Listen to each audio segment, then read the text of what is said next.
Have you ever been in a room where everyone is screaming at a screen, and you're just sitting there, wondering why it matters so much? You try to care, you really do. But when someone starts talking about league tables or transfer rumors, your brain quietly checks out. And maybe, at some point, you've even asked yourself, is something wrong with me? Because sports obsession is so normalized that not sharing it almost feels suspicious. Here's the thing, most people never say out loud. There is a psychological reason why some people don't obsess over sports. And it's not because they're boring, antisocial, or too intellectual. In many cases, it's about identity. According to social identity theory, developed by Henri Tajfel, people build part of their self-concept around group membership. A team becomes more than a team. It becomes us.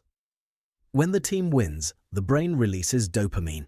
When it loses, cortisol spikes like you personally failed an exam.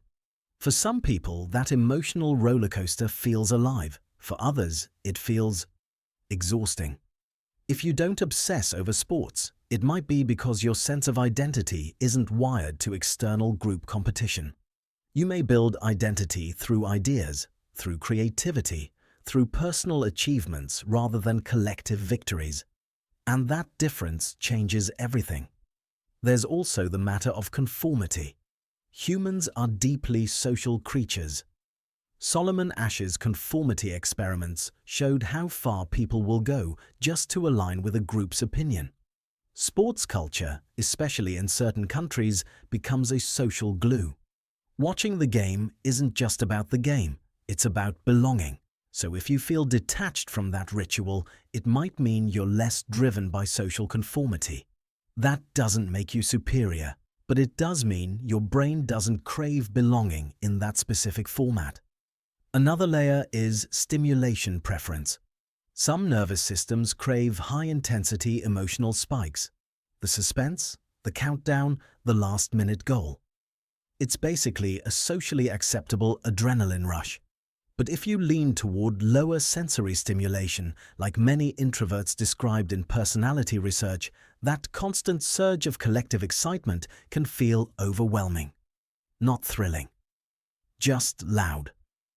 And then there's cognitive investment. Sports require emotional energy with no direct personal outcome. You can scream at the referee, you can debate strategies for hours, but you are not on the field. Some people love that symbolic participation. Others subconsciously resist investing emotional resources where they have zero agency. Psychologists sometimes connect this to locus of control. If you have a strong internal locus of control, you may prefer arenas where your actions directly influence results. A project, a skill, a business, a relationship. Cheering from the sidelines might feel passive. And your brain doesn't like passive. There's also the topic of cognitive dissonance. When people heavily identify with a team, they often defend it irrationally. They justify losses, blame referees, rewrite narratives. It protects identity. If you're someone who prioritizes consistency and logical coherence, that emotional bias can feel uncomfortable. You might watch fans argue and think, but the statistics are clear, and suddenly you're the alien in the room. But here's the twist. Not obsessing over sports doesn't mean you lack passion. It usually means your passion attaches differently. Maybe you obsess over music, or books, or coding, or psychology videos at 2 in the morning. The mechanism is the same. Deep focus, emotional investment, identity reinforcement, just directed elsewhere. And sometimes, people who don't obsess over sports develop a stronger tolerance for social independence. They learn early what it feels like to stand slightly outside the mainstream conversation. That can build resilience. You get comfortable not nodding along. You get comfortable saying, it's just not my thing. And that quiet detachment, it can become a superpower. Because when you're not pulled by every collective emotional wave, you have more space to observe, to analyze, to choose deliberately what deserves your energy. But there's a trade-off. Sports fandom creates instant connection. You can sit next to a stranger, mention a team, and suddenly you're bonded.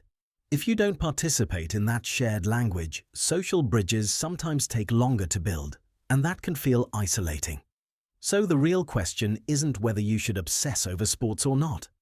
The real question is this: are you choosing consciously where your emotional energy goes, or are you absorbing passions because everyone around you does?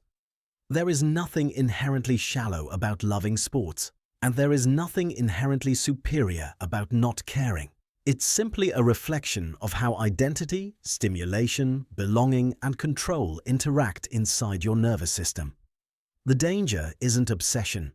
The danger is unconscious obsession. The kind where you don't know why you care, but you care so much it controls your mood. So if you're someone who doesn't obsess over sports, maybe stop framing it as a lack. Maybe it's just clarity. Maybe your brain is selective, and being selective in a world that constantly demands your attention is rare. Very rare. At the end of the day, what you attach your passion to shapes your life. Because attention is limited, energy is limited, time is brutally limited. Choose what deserves your emotional investment carefully. And if this reflection made you see yourself, or someone you know, a little differently, subscribe for more psychology explorations into the hidden patterns behind everyday behavior. We'll keep questioning the things everyone else takes for granted.